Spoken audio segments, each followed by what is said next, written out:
Shalom saudaraku, kembali lagi berjumpa di We Talk No I But We Let's Talk Together bersama dengan saya Pastor Wigan Sugandi dan Pastor Ruli Simorangkir. Yes Selamat Bang, ini malam. jatahnya ngobras nih Bang. Ngobrol santai Alkitab dan kita saudaraku sudah sampai pada kitab Hosea.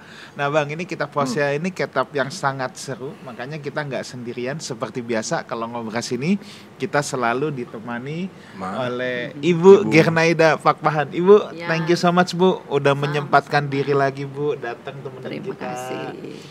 Oke saudaraku, sebelum kita memulai ngobras kita ini, saya ingin menyapa dulu setiap saudara yang menyaksikan acara ini secara langsung dari YouTube Live House Community maupun yang menyaksikan ini lewat MNC Live Channel. Saya ucapkan selamat bergabung, selamat belajar.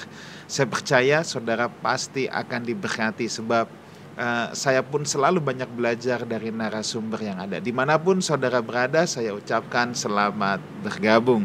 Nah, oke Bang, kita langsung mulai aja nih Bang.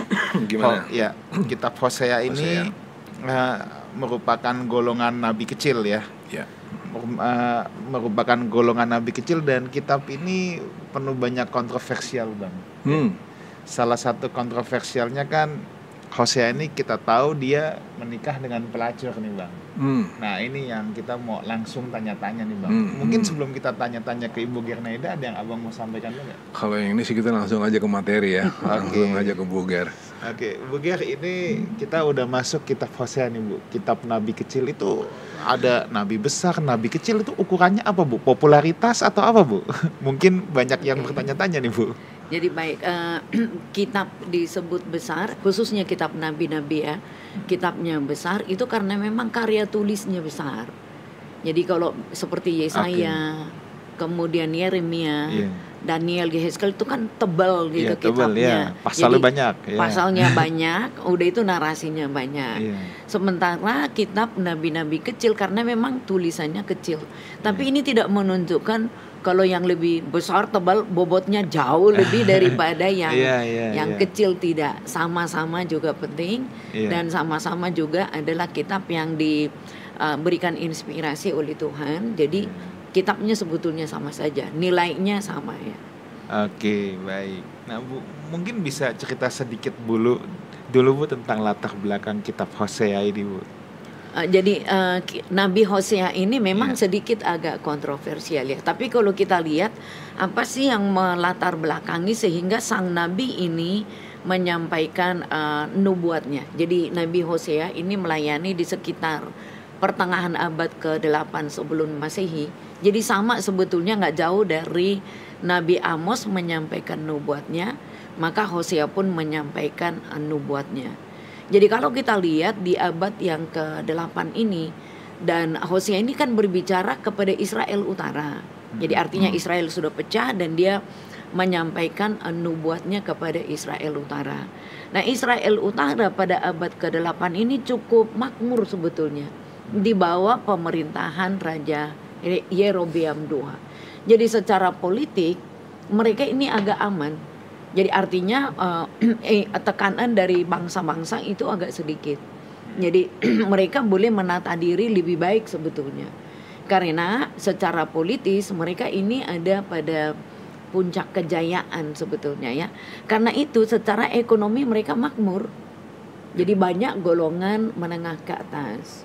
Mereka boleh hidup dengan mapan, menikmati keberkatan. Dan seringkali berkat-berkat materi ini mereka hubungkan berkat dari Yahweh. Tetapi sayangnya juga pada saat yang bersamaan mereka menganggap berkat-berkat ini datangnya dari sesembahan-sesembahan mereka. Jadi dikaitkan dengan dewa kesuburan. Nah makanya Nabi Hosea ini terpanggil di tengah-tengah situasi yang sebetulnya ada tarik-menarik antara yang rohani dengan duniawi. Nah itu sebabnya dia menyampaikan nubuatnya agak keras. Lewat apa? Lewat prototipe dari hidupnya sendiri. Karena tidak jauh setelah Nabi ini bernubuat, maka sebetulnya Israel mulai mengalami penurunan ya. Dan pada akhirnya dibawa ke Asyur, dibuang di Asyur. Nah Bu, Hosea ini sebenarnya tuh siapa Bu? Mungkin ada ya. cerita tentang pribadinya itu siapa? Latar belakangnya mungkin ya. Tentang si Hosea sendiri ini? Kalau kita memeriksa nabi-nabi di dalam Alkitab, dia jarang berbicara tentang dirinya sendiri. Jadi dia tidak ngomong panjang lebar karena sebagai nabi dia adalah juru bicara daripada Tuhan. Alkitab hanya mengatakan Hosea ini kan adalah putra dari Beri. Nah, jadi nama Hosea sendiri Tuhan menyelamatkan atau Tuhan membebaskan. Nah, tidak ada informasi sebetulnya yang agak menonjol mengenai dirinya selain dia adalah anak dari Beri. Tapi ketika dia sebutkan misalnya istilah-istilah Efraim, Israel, ini menunjukkan bahwa Hosea ini jelas dia orang dari Israel Utara. Jadi istilah Israel dengan Efraim itu adalah istilah yang digunakan bagi Israel Utara. Jadi dia bukan dari Yehuda, maka dia bernubuat kepada komunitasnya sendiri gitu. Nah, sehingga kalau kita mau cari-cari tahu ada apa sih dengan Hosea ini, dia tidak memproklamirkan dirinya panjang lebar. Jadi hanya sedikit informasi tentang dirinya gitu ya. Bu, saya mau nanya.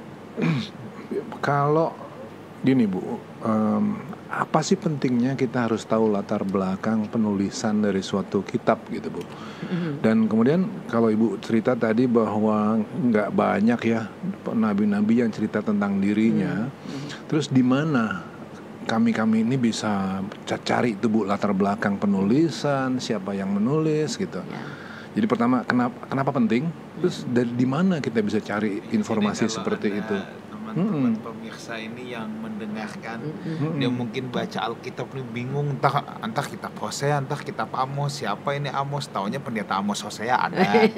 Iya. Tapi kan suka bingung ini, tahu latar belakangnya gimana kalau misalnya nggak tahu latar belakang kan kadang-kadang kita baca juga agak bingung. Nah, paling gampang cari tahu di mana. Pertama begini, yang paling gampang itu pemirsa dengan kita sekalian sudah saatnya menggunakan Alkitab seri studi. Nah, jadi Alkitab studi ini kan biasanya sebelum kitab itu ada misalnya ini kitab ditulis oleh siapa, kapan ditulis, ada tema apa yang ada pada kitab itu. Jadi ada namanya Alkitab seri studi. Nah, jadi biasanya kalau Alkitab di dalam naskah bahasa Inggris itu banyak gitu ya. Jadi Alkitab seri studi di dalam bahasa Indonesia sebetulnya ada Alkitab seri studi. Yang kedua, kepada rekan-rekan sudah waktunya memiliki paling tidak pengantar kepada kitab. Jadi semacam ilmu yang memberikan informasi yang komprehensif tentang kitab-kitab di dalam Alkitab. Misalnya pengantar kepada perjanjian lama, pengantar kepada perjanjian baru. Nah, itu adalah buku yang sebetulnya sederhana tetapi memberikan informasi yang penting ketika kita mau menggali Alkitab, begitu ya. Itu yang sederhana sih, yang paling sederhana. Pentingnya pengetahuan tentang latar belakang itu apa Bu terhadap pemahaman kita? Jadi ketika kita memahami apa sih latar belakang dari Nabi Hosea ini sehingga dia menyampaikan pesannya, kita tidak menjadi keliru untuk mengartikan apa sih yang disampaikan ini gitu ya. Jadi semua nabi-nabi, semua para penulis kitab itu ada latar belakang tersendiri kenapa dia nulis. Nah, latar belakang itulah yang akan nanti membantu kita untuk memahami keseluruhan dari tulisan dari si sang nabi atau si penulis Alkitab. Jadi misalnya, kenapa sih berbicara ekonomi? Oh, ternyata ada kadang-kadang latar belakang ekonomi yang mewarnai pada tulisan para nabi itu. Sehingga ketika dia katakan, menguasai pasar, ketidakadilan, ternyata latar belakangnya memang itu. Isu itu yang ada. Kenapa dikritik misalnya ibadah? Ya kan? Nabi kenapa tiba-tiba sih marah terhadap ibadah? Bukannya ibadah itu penting. Iya penting, tetapi ada yang salah di dalam pelaksanaan ibadah di umat Allah kala itu. Nah, seperti misalnya Hosea, kenapa sih dikemukakan tentang perkawinan, pernikahan? Nah, apa pentingnya? Nah, jadi justru si Nabi Hosea ini sedang memberikan contoh yang sangat baik ada keluarga di mana salah satu pasangan ini tidak setia. Ya. Begitu. Apa yang terjadi? Oh, ternyata kala itu umat Israel memang melakukan hal yang sama. Jadi secara teologis di dalam kitab Hosea, sang nabi ini semacam prototipe, gambaran dari Tuhan yang mengasihi Israel yang tidak setia. Jadi dengan memahami apa itu lembaga pernikahan, nah itu menjadi sangat penting latar belakang untuk kita bisa memahami apa sih yang dimaksudkan oleh sang nabi. Jadi begitu dekatnya antara Tuhan dengan umat Israel yang digambarkan seperti hubungan dari seorang suami dengan seorang istri. Nah, sehingga kita dengan mudah untuk melihat apa sih isinya. Kenapa dikritik gitu? Kenapa Hosea ini tampil seperti itu? Oh, ternyata dia mencoba menggambarkan hubungan antara Tuhan dengan Israel. Jadi untuk paham latar belakang, artinya untuk paham konteks ya Bu. Ya. Kalau nggak sesuai dengan konteksnya, nanti malah jadi bisa ditafsirkan dengan cara yang salah, gitu ya? Atau Ya, betul. melenceng lah, gitu ya? Ya. Oke. Terus, Pastor Wikan pertanyaan lagi? Bu, tadi kan Ibu sudah katakan juga ya bahwa kitab Hosea ini saat itu sebenarnya secara materi Israel ini atau kerajaan utara ini sedang mengalami kemakmuran ya Bu. Ya, betul. Sedang mengalami kemakmuran dan perluasan wilayah. Tapi di satu sisi lain, kemakmuran ini juga mengakibatkan turunnya nilai moral dan kerohanian dari bangsa Israel pada saat itu. Nah, sebenarnya konsep materi yang benar itu tuh gimana sih Bu? Kalau dari kacamata Alkitab, khususnya kita lihat dari sudut pandang kitab Hosea ini. Oke, jadi kalau kita lihat secara keseluruhan di dalam Alkitab, Allah kan menghendaki orang percaya ya hidup di dalam kesejahteraan. Iya. Jadi Tuhan tidak pernah menghendaki umat itu menderita, sengsara dan seterusnya. Jadi pada dasarnya Tuhan kan ketika menciptakan Adam dengan Hawa dikatakan diberkati. Jadi Tuhan memberkati. Jadi berkat ini baik secara material, juga secara fisik, secara spiritual. Jadi kalau kita lihat materi ini adalah bagian penting dari hidupnya manusia. Yeah. Jadi kalau kita katakan begini, sebenarnya materi itu tidak masalah. Yang menggunakan materi ini yang bermasalah. Nah, kalau di dalam konteksnya Hosea, jadi mereka ini mencoba membandingkan berkat-berkat dari Yahweh, berkat materi dari Yahweh dengan praktek dewa kesuburan. Nah, itu yang menjadi soal. Jadi ketika mereka melihat bangsa-bangsa di sekitar mereka itu diberkati, hidup di dalam kemapanan. Jadi mereka itu merasa juga bahwa mereka itu diberkati oleh Tuhan. Tetapi pada saat yang bersamaan si materi ini menjadi pusat daripada kehidupan. Jadi bukan Tuhan si sumber materi yang menjadi pusat dari kehidupan. Jadi gimana mengelola materi selama materi itu dipandang sebagai berkat dari Tuhan, anugerah dari Tuhan, dan tetapi digunakan untuk apa? Alat pelayanan. Iya. Jadi materi itu diberikan untuk memberkati orang lain. Jadi diberkati untuk memberkati, kurang lebih sederhananya seperti itu. Nah, tetapi kalau materi menjadi pusat, jadi mereka memuja kemakmuran mereka itu sebagai upaya mereka, usaha mereka, dan berkat dari Tuhan plus berkat dari dewa-dewa atau sesembahan. Nah, itu yang terjadi. Makin banyaknya materi justru mereka semakin jauh dari Tuhan nih. Bisa jauh dari Tuhan. Nah, atau dia salah mengerti gitu. Iya. Jadi berkat dari Tuhan dengan tambah dengan yang lain. Nah, makanya jadi ibadahnya menjadi ibadah yang terdistorsi dengan penyembahan-penyembahan di sebelah, karena fokusnya menjadi fokus kepada materi. Jadi sebetulnya materi itu sah-sah saja toh. Iya. Jadi tidak masalah dengan materinya. Tetapi materi jadi tujuan gitu. Yang saya juga menarik ya Bu, kalau kita bicara tentang perpecahan Israel utara dan selatan, ini kan dulunya kan orang-orang yang marah tuh gara-gara masih tetap harus bayar pajak yang tinggi kan. Dulunya padahal pajak yang tinggi itu kan kalau dalam rangka untuk bangun Bait Allah. Ya. Tapi Bait Allahnya udah selesai toh dibangun, pajaknya tetap harus tinggi. Nah mereka ngeluh kan, mereka bilang kenapa kami harus bayar pajak sebesar itu, tapi nggak dilayani, digempur terus. Nah mereka inilah yang kemudian lari ke utara, kan gitu ya Bu, waktu itu ya Bu ya. Apakah ada kemungkinan ya Bu, kalau begitu? Ini kan orang-orang pilihan Allah dulunya nih Bu, ya kan?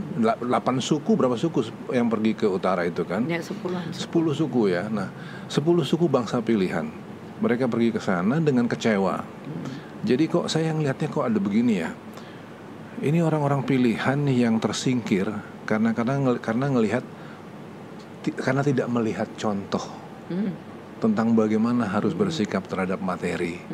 Ada yang dalam kekuasaan tapi meras kekayaan dari orang lemah sehingga mereka marah pergi ke utara gitu. Nah ini kan bisa diterapin hari ini ya Bu, kalau begitu caranya nih. Bagaimana sih Bu? Kita ngajar orang ya Bu tentang materi ini. Bukan Bu tadi sempat ngomong ya, materi itu netral sifatnya kan. Tapi bagaimana menggunakannya ya kan. Kenyataannya Bu hari ini pola-pola di utara ini masih tetap pola-pola yang dulu bikin perpecahan itu masih terjadi hari ini. Nah bagaimana Ibu ngasih wejangan kepada yang menyaksikan acara kita ini? Jadi peranan dari para pemimpin itu sangat penting ya, untuk mengelola materi ini. Jadi betul ketika Salomo membangun bait suci, maka suku-suku itu kan ada kewajiban untuk suplai bahan makanan, nah suplai barang-barang dan apa yang diperlukan oleh bait suci. Itu betul. Tapi kita harus melihat bahwa mereka pun diberkati karena rumah itu menjadi rumah doa. Nah dengan berjalannya Israel dan khususnya ketika kerajaan pecah, betul ya, di zaman Salomo tidak memberikan contoh yang baik ya. Jadi salah satu kegagalan Salomo adalah anak-anaknya tidak bisa mewarisi aturan atau tidak bisa mewarisi legacy yang diberikan oleh leluhurnya misalnya Daud. Ya kan? Jadi mestinya mereka itu harus berjalan menjadi bangsa yang adil, yang sejahtera sebagai umat Allah. Nah, tetapi ternyata orang yang tidak puas, nah ini kita harus hati-hati. Orang yang tidak puas kepada kepemimpinannya Daud, khususnya kepada Salomo, itu seperti duri di dalam di dalam daging atau seperti api di dalam sekam ya. Karena orang-orang yang berontak itu misalnya termasuk Yerobeam itu kan menolak kebijakan-kebijakan yang pada akhirnya ditetapkan oleh Salomo dan anaknya Rehabeam. Mengapa? Karena Rehabeam menerapkan sistem pajak jauh lebih berat. Jadi dikatakan kelingkingnya itu lebih besar daripada pinggang ayahnya. Nah, memang Rehabeam adalah tipikal yang tidak mau dengarkan nasihat. Nah, sehingga dia lebih senang dengan orang muda dan seterusnya. Itu memunculkan ketidakpuasan. Ketidakpuasan ini mendorong Yerobeam melakukan semacam pemberontakan mereka ke utara untuk memulai komunitas yang baru, peribadatan yang baru. Nah, jadi sentra Israel itu menariknya apa? Satu, sentra peribadatan di Yerusalem. Yang kedua adalah sentra untuk dinasti atau politik. Tapi itu kan pecah. Nah, jadi di utara ini lebih kepada tradisi raja-raja pada umumnya. Nah, itu udah dinasehatkan oleh Samuel ketika orang Israel pengen jadi raja. Nah, yang dilakukan itu adalah sistem daripada raja-raja yang sekuler, di mana semua properti adalah miliknya siapa? Miliknya raja. Nah, termasuk manusia, anak-anak, budak-budak. Nah, kemudian hasil dari kebun, hasil dari peternakan, yang paling pertama bukan lagi kepada Tuhan, kepada siapa? Kepada raja. Nah, disitulah sistem pajak yang sangat tinggi. Tapi apakah di kemudian hari di utara termasuk di masa Hosea itu memuaskan, sama sekali tidak memuaskan. Jadi bagaimana mengelola materi sangat tergantung kepada pemimpin. Kalau pemimpin menjadi good leader, pemimpin yang baik, dia akan menerapkan manajemen yang baik, manajemen yang terbuka, manajemen yang membawa berkat kepada siapa? Orang yang dipimpin, kepada masyarakat. Jadi kenapa pada zamannya sang nabi ini, Nabi Hosea ini tetap juga teriak kan mengenai ketidakadilan, karena materi itu kebanyakan dinikmati oleh para pemimpin-pemimpin kelompok tertentu. Nah, sehingga komunitas masyarakat kecil tetap harus kerja keras, tetapi hasilnya kepada siapa? Hasil utamanya kepada kerajaan. Nah, jadi itu memang sangat tergantung kepada kepemimpinan. Nah, kemudian apa? Hukum apa yang digunakan? Mestinya Israel kan menerapkan hukum Taurat. Di dalam Taurat kan semua mengenai hasil pun itu kan diatur sedemikian rupa. Bahkan kalau ada misalnya hutang piutang yang tidak terselesaikan pada waktu tertentu, tahun Sabat, tahun Yobel, harus dilepaskan. Jadi properti harus balik kepada sang pemilik awal. Nah, materi menjadi masalah yang sangat serius memang, tidak berujung. Nah, kita kan di dalam manusia modern mestinya menerapkan manajemen juga yang modern kan, sesuai dengan kebutuhan daripada umat. Nah, kalau kebutuhan umat itu tidak terpuaskan, maka riak-riak seperti pada zaman Hosea itu akan muncul kembali. Yang menakutkan kan terus dari mereka ini yang di utara nanti kan terjadi perkawinan campur di antara mereka. Terus habis itu identitas mereka sebagai Israel kan hilang, ya kan? Jadi ini kan banyak sekali dampaknya. Sebenarnya kan mulainya dari keserakahan lah ya, greed ya. Dari greed akhirnya orang kecewa kemudian menyingkir ke utara. Dari utara sana nanti mereka kehilangan identitas, Allah kehilangan anak-anaknya, kan begitu ya. Nah, ini kan bisa terjadi hari ini juga nih Pastor Wigan, masih jadi inilah yang harus hati-hati ya, terutama juga di dalam gereja. Jangan sampai gereja kemudian pemimpin-pemimpinnya nggak mencerminkan cara berpikir yang benar terhadap materi ya Bu ya. Ya, jadi ya tentu saja Tuhan hendak memberkati gereja ya dengan ketercukupan materi dan seterusnya. Tapi memang betul materi itu harus menjadi alat, bukan tujuan. Jadi tujuannya adalah memuliakan Tuhan. Nah, tetapi yang Tuhan kehendaki juga kan jemaat perlu diberkati juga secara materi. Jadi sebetulnya Pastor Wigan dengan Pastor Luli bukan hanya kepada pemimpinnya, kepada warga gereja, kepada warga Israel kan. Mereka tahu bahwa ada ketidakbaikan lah di dalam tata kelola ya. Tapi mereka juga terlibat di dalamnya. Jadi mereka juga melakukan praktik-praktik yang sama juga.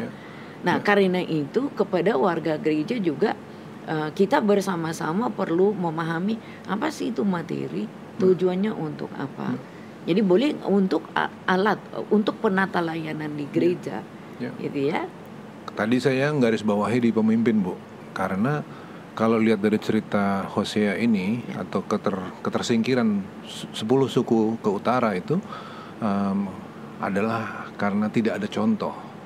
Ya memang cara berpikirnya pasti juga salah ya jemaat. Umatnya salah, tapi umat tuh perlu contoh gitu. Jadi dari sana ya. Jadi ini suatu simbiosis yang harus dibangun di dalam gereja ya Bu. Ya betul. Ya betul. Next question. Bang, kayaknya bahas kitab Hosea kurang afdol kalau kita tidak membahas pernikahannya.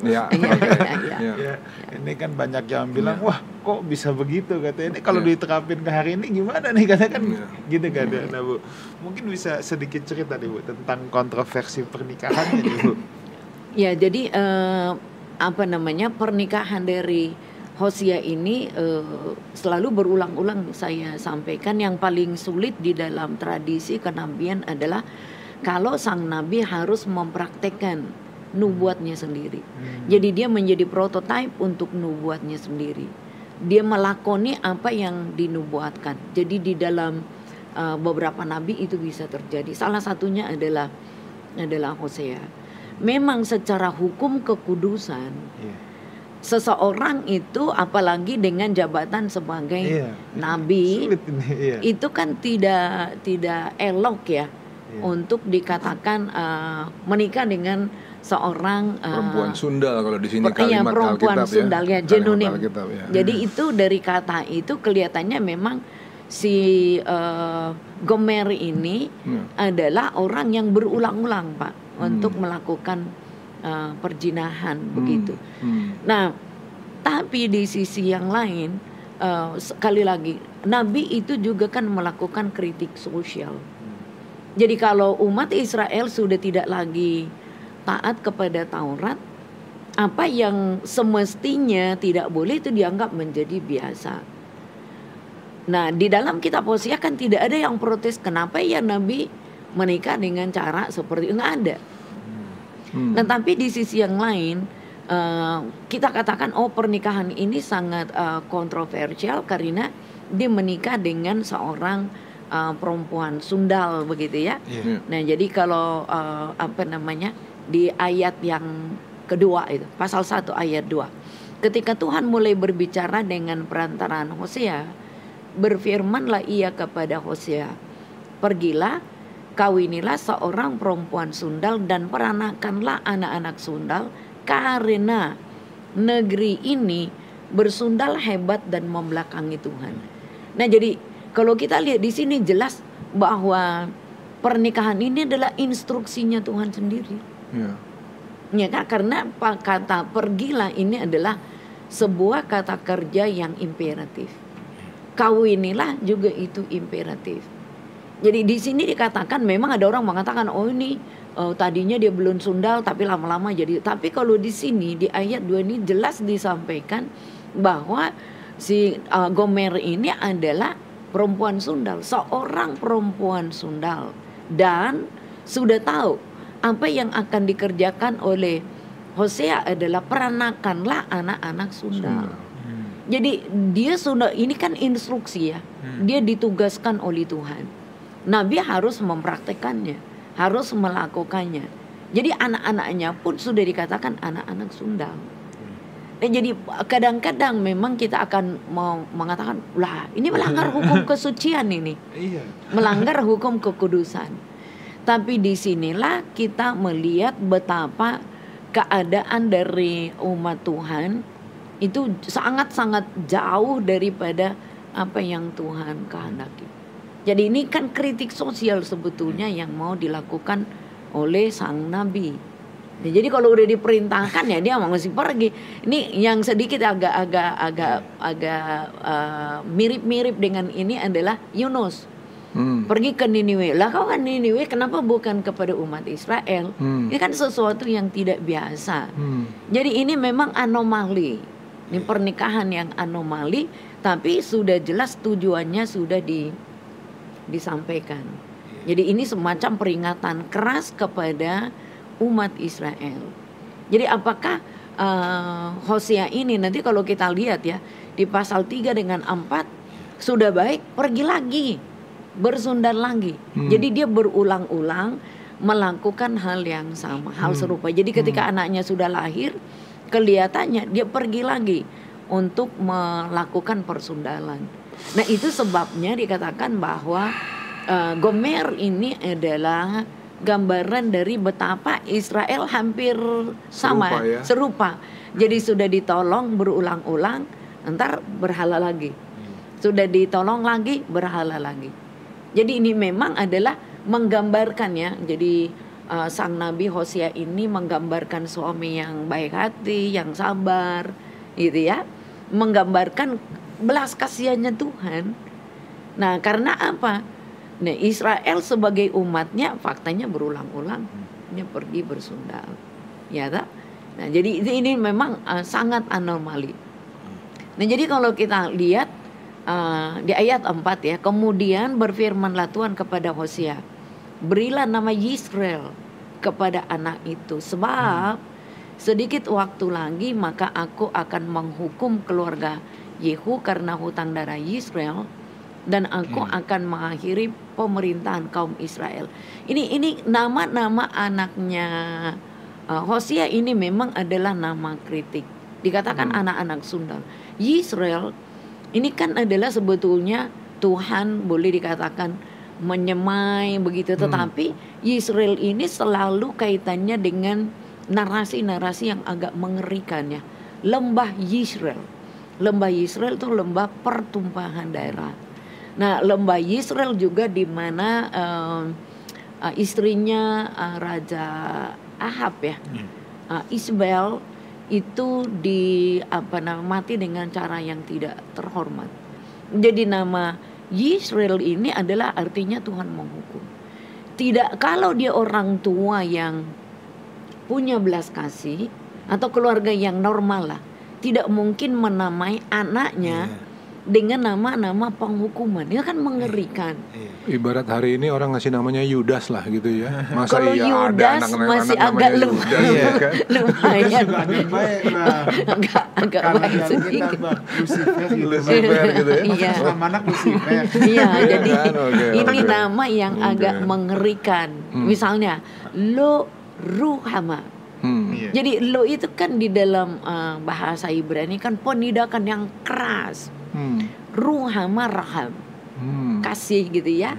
Dirahmati, dikasihi. Tapi masa nama anaknya lo Ruhama. Jadi tidak dikasihi begitu ya. Nah, jadi ini nama yang sangat mengerikan. Perempuan itu mengandung lagi, melahirkan seorang anak perempuan. Jadi Yisrael kelihatannya itu anak laki-laki. Nah, Lo Ruhama itu kelihatannya anak perempuan. Jadi berfirmanlah Tuhan kepada Hosea, berilah nama Lo Ruhama kepada anak itu, sebab aku tidak akan menyayangi lagi kaum Israel, sama sekali aku tidak mengampuni. Jadi ada batas di sini di mana Tuhan memberikan toleransi. Tuhan menunggu untuk bertobat, tapi kelihatannya nggak mau bertobat. Jadi pada akhirnya harus dihukum. Satu lagi lo ami. Jadi lo itu tidak, ami itu umatku. Jadi bukan umat. Bagaimana mungkin ya? Jadi orang Israel yang tadinya umat sekarang tidak lagi dikasih tahu sebagai umat Tuhan. Tetapi kelak jumlah orang Israel seperti pasir di laut, yang tidak dapat ditakar dan tidak dapat dihitung, dan di tempat di mana dikatakan kepada mereka, kamu ini bukanlah umatku, akan dikatakan kepada mereka anak-anak Allah yang hidup. Jadi ini hukuman dengan berita semacam pengharapan di masa depan.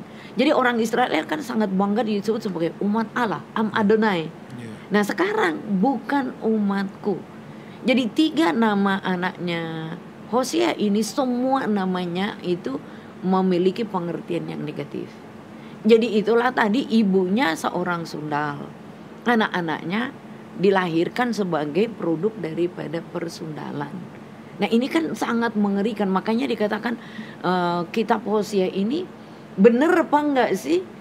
Atau itu hanya drama gitu. Memang para penafsir ada yang melihatnya dari drama dan hal-hal yang lain. Tetapi secara historis, fakta keberadaan umat Israel seperti yang digambarkan oleh Hosea ini adalah iya.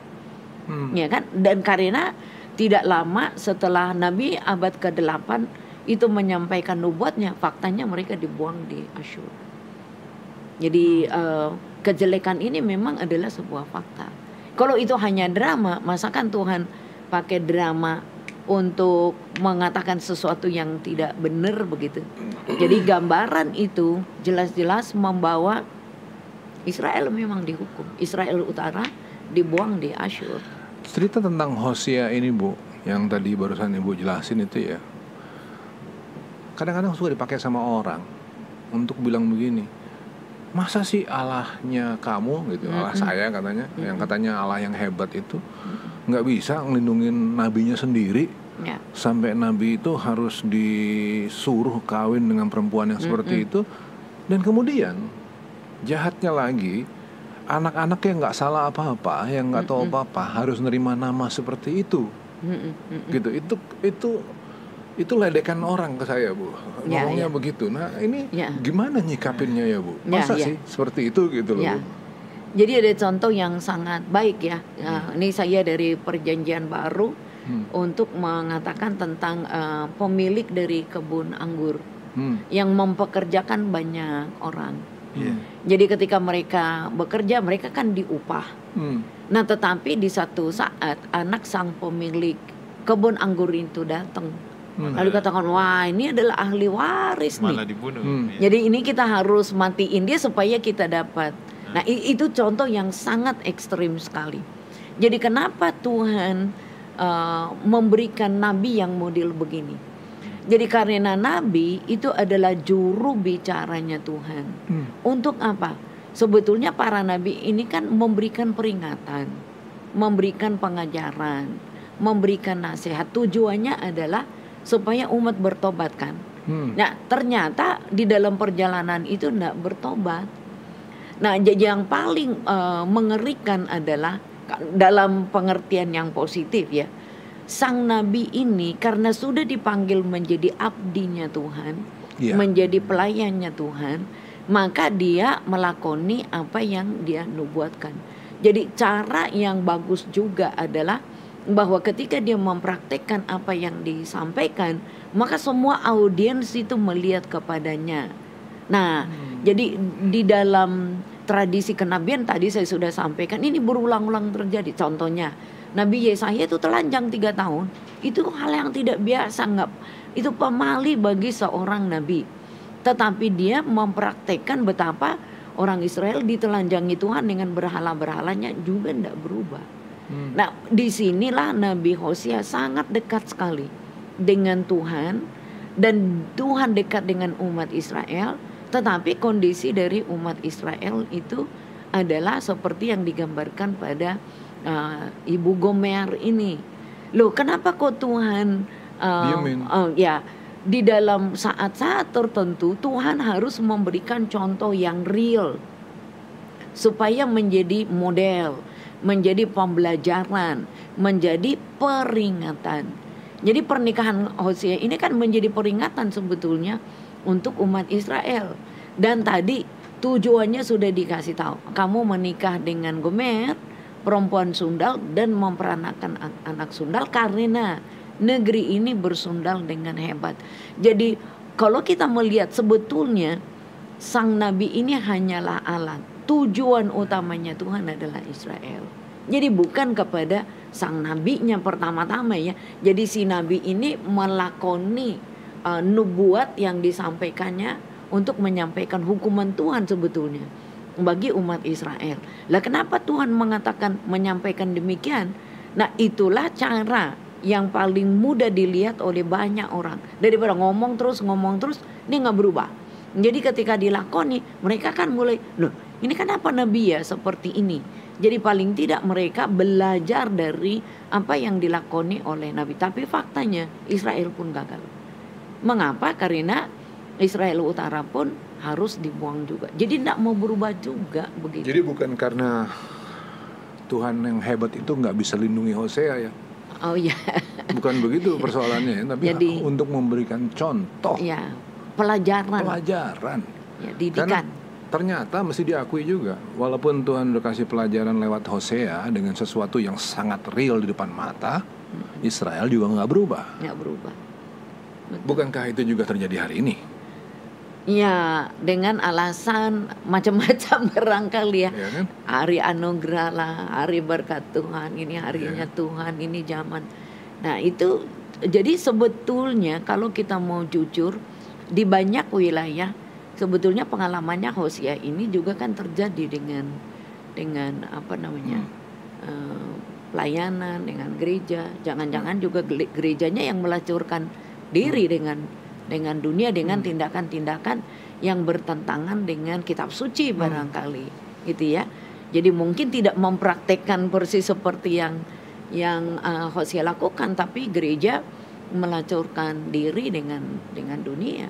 Bisa jadi di dalam sejarah gereja berulang-ulang itu juga terjadi ketika gereja menjadi sangat kompromistik dengan dunia, maka kekhususan daripada gereja itu menjadi tidak terlihat. Jadi ada kalanya di saat-saat tertentu gereja itu mengalami masa yang sukar, masa yang sulit. Ketika gereja harus jadi terang, harus jadi garam, ternyata mereka nggak jadi terang dan nggak jadi garam, ya kan? Nah, tapi di sisi lain cerita Hosea ini justru menggambarkan bahwa dalam pelayanannya Hosea nggak ngelihat dari kepentingan dirinya ya. Ketulusan seorang Hosea untuk ngikutin apa yang Tuhan mau, sebagaimanapun hal itu dianggap aneh oleh orang sampai hari ini, ya. Tapi dia tetap rela ya. Boleh dikata dia terima yang buruk. Dia nggak masalah. Dia penulis sejarah yang tidak komplain dari sudut kacamata dirinya sendiri. Nah, tapi di sisi yang anaknya nih, anaknya kan kasihan. Gimana anaknya ini? Jadi sekali lagi Nabi karena dia sudah tahu panggilannya sebagai abdi Allah, maka dia tidak memikirkan kepentingan dirinya sendiri. Nah, itu yang pertama. Lalu gimana dengan anak-anaknya? Jadi anak-anaknya itu menjadi simbol, menjadi peringatan ya. Loh, kok anaknya kok jelek banget ya namanya begitu. Jadi bebannya untuk Israel juga ditanggung oleh keluarganya sang nabi. Jadi anak-anaknya itu menanggung ya dosanya umat Israel. Nah, apakah Tuhan dengan demikian meninggalkan mereka? Tidak ada catatan di dalam Alkitab bahwa Tuhan meninggalkan lo Ruhama, lo Ami dengan Yisrael. Tidak ada catatan itu, karena sekali lagi fokusnya itu bukan pada keluarganya Nabi. Keluarga Nabi itu alat untuk menyampaikan pesan dari Tuhan. Sebab di bagian akhir daripada kitab Hosea, tetaplah yang digambarkan itu Tuhan sebagai suami yang bertanggung jawab. Misalnya sampai dikatakan, di satu saat kamu tidak boleh lagi menyebut aku sebagai Baal, untuk membersihkan penyembahan berhala yang ada di Israel. Juga Tuhan digambarkan sebagai Bapa yang yang betul-betul peduli kepada umat Israel. Nah, akhirnya setelah masa-masa di mana umat Israel itu dididik oleh Tuhan dengan keras tentu saja ya, tetapi Tuhan tetap membuka jalan bahwa dia adalah Bapa yang baik yang memelihara anak-anaknya. Tetap tujuan akhirnya begitu. Jadi walaupun narasi di bagian awal dari kitab Hosea ini agak mengerikan, pasal 1, 2, 3 dengan 4 itu yang fokus kepada keluarga Nabi, setelah itu ke bagian yang lain itu sudah di narasi yang disampaikan adalah antara Tuhan dengan Israel. Jadi rancangan Tuhan sama dengan Hosea itu, Tuhan menyelamatkan. Jadi bagaimanapun buruknya Israel, selalu Tuhan buka kesempatannya, buka jalan supaya mereka itu selamat. Kisah Hosea ini memang anomali, tapi luar biasanya justru Tuhan menyatakan kasih-Nya juga kepada umatnya lewat Hosea ini. Betul. Ada apa lagi nih Bang tentang kitab Hosea nih Bang yang seru untuk dibahas? Ada satu pertanyaan sih Bu yang juga selama bertahun-tahun tuh Bu selalu ditanyakan dalam banyak forum. Why bad things happen to good people?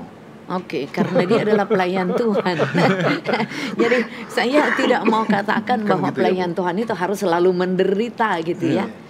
Tetapi pertentangan antara dunia dengan anak-anak Tuhan justru diperlihatkan di situ. Panggilan itu bukan harus selalu berbicara suffer. Nah, tetapi bagian integral dari melayani Tuhan adalah mematikan keinginan dunia begitu ya. Kelakuannya lah ya. Ya, jadi kenapa sih harus selalu Nah, ini nyanyian keprihatinan dan lagu ratapannya Yesus. Yerusalem, Yerusalem, kenapa engkau bunuh nabi-nabimu yang menyampaikan firman, yang menyampaikan kebenaran? Sesungguhnya kan supaya itu demi keselamatan kamu. Kenapa engkau aniaya, engkau tolak? Jadi kadang-kadang yang kita lihat umat Tuhan itu selalu mengalami masa-masa yang sangat nadir di dalam kehidupannya. Ya, jadi kalau kita lihat misalnya Abraham, kaya raya, makmur, zona nyaman, negeri yang populer, harus meninggalkan itu semua. Untuk apa? Nggak jelas. Negeri yang Tuhan nggak jelas. Bahkan berulang-ulang kan dia bilang kelaparan, ya kan? Berulang-ulang dia dipersekusi dan dia diusir, ya tak? Nah, untuk apa sih? Untuk memenuhi panggilan. Kenapa orang baik itu harus menderita? Jadi ada semacam latihan yang Tuhan berikan sebetulnya untuk menanti kemenangan akhir. Kenapa? Kalau dia baik-baik amat, jangan-jangan dia lupa, Pak Ruli. Dia lupa, oh ini berkatnya saya, karena saya bisa, karena saya mampu.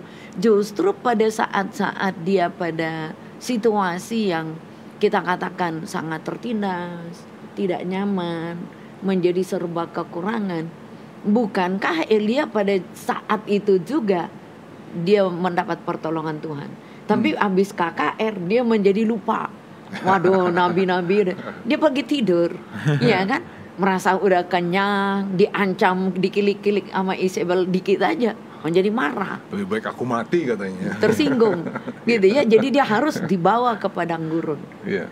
Jadi padang gurun itu kadang-kadang membentuk kita, bukan kadang-kadangnya, membentuk umat Tuhan. Nah, melewati masa-masa. Kenapa harus demikian? Yeah. Supaya pada akhirnya kalau kita lihat di dalam nabi-nabi kan, akhir hidupnya dia seperti apa sih? Banyak kan juga selesai di dalam narasi yang tidak menyenangkan. Yeah. Tapi tak satu pun dari mereka itu yang seolah-olah katakan ini Tuhan menghukum mereka karena mereka jelek dengan tidak. Tetapi yang selalu kita lihat ada keputusan iman ya, yang menyertai mereka itu sampai pada akhir. Walaupun ada yang digergaji, ada yang dibuang. Jadi para nabi itu memang menderita. Kenapa sih orang baik hamba Tuhan abdi Allah itu menderita? Nah, kembali lagi kepada siang ampunnya cerita, bukan pada nabi, tetapi Tuhan yang ampunnya cerita. Jadi kalau begitu penderitaan yang digambarkan dalam Alkitab itu sebetulnya seperti laundry ya, Bu. Oh, laundry. Ya kan? Kita seneng lihat baju yang keluar dari laundry udah bagus, udah rapi, cantik ya. Tapi kan laundrynya ini orang suka jarang ngeliatin ya. Iya kan? Betul. Tuhan akan bawa kita menjadi keindahan, tapi itu harus ngelewatin proses kan. Tapi di sisi lain juga orang juga lupa begini, bahwa Tuhan juga bukannya semena-mena kepingin bawa cuman digocok-gocok aja. Tuhan juga menyediakan berkat. Berkat Tuhan nggak pernah nggak ada sama kita, selalu baru setiap hari kan gitu ya. Jadi berkatnya baru. Nah, gini kan kalau kita lihat secara kosmologi ya, selama matahari masih terbit, itu kan berarti manusia masih bisa melakukan tugas dengan tanggung jawabnya. Perkara itu dengan kesulitan, kesukaran, tetapi Tuhan akan selalu memberikan kesempatan. Nah, di dalam perjanjian baru sebetulnya kan salah satu tugasnya orang percaya kan dikuduskan. Dikuduskannya berarti secara terus menerus kan. Disitulah di dalam setiap proses pengudusan itu, maka kedagingan sebetulnya yang dikikis. Nah, ketika kedagingan itu dikikis, itu memang tidak mudah. Caranya Tuhan menguduskan nabi, rasul, orang percaya umat Israel dengan caranya Tuhan sendiri. Jadi pada dasarnya sebetulnya semua orang percaya, semua umat Tuhan itu masuk di dalam proses. Kalimat Ibu ini bikin saya mikir sesuatu, Bu. Banyak pengajaran-pengajaran atau filosofi ya yang diajarin di dunia ya, Bu, yang bikin orang jadi punya cara pandang yang positif terhadap segala sesuatu.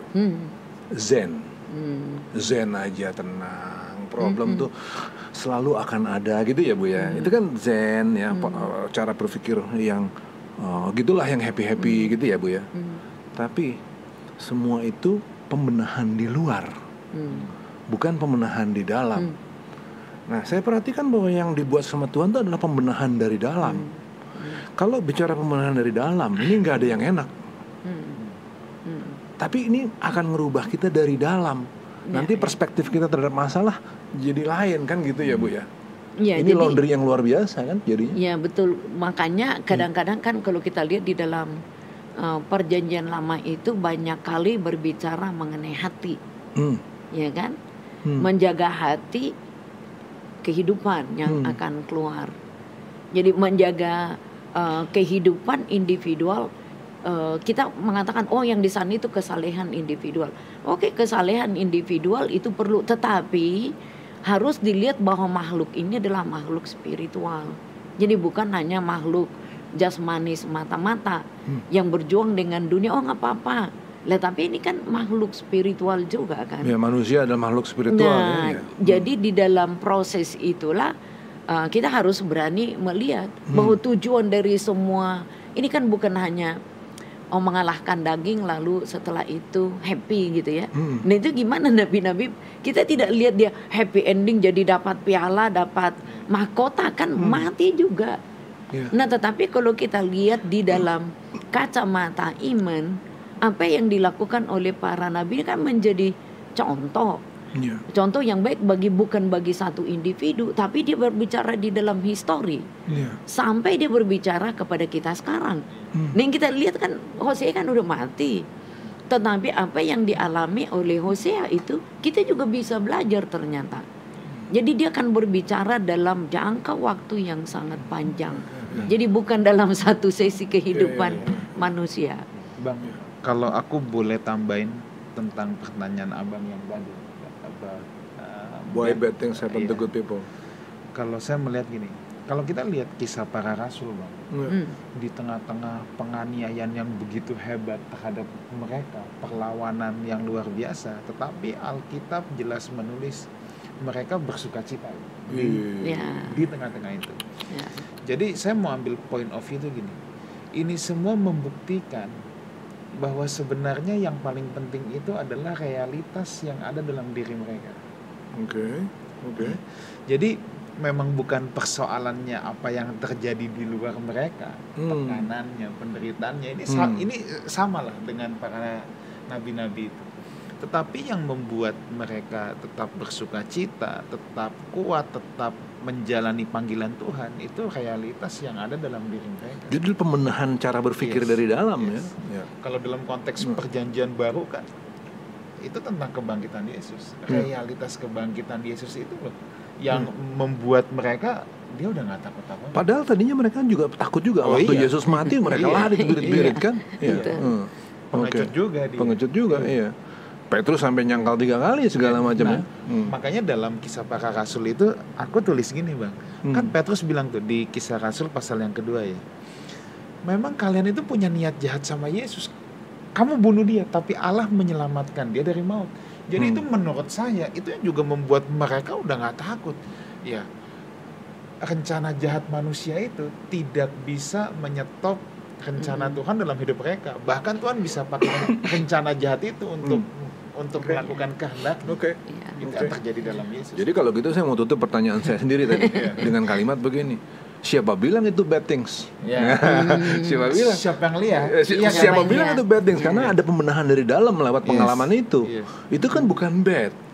That's the bestest thing that good people can get. Oke, wah kita udah di penghujung acara. Bu Kirnaida, thank you so much untuk waktunya. Kita udah seru banget bahas kitab Hosea. Mungkin ada satu closing statement singkat padat jelas Bu tentang kitab Hosea ini.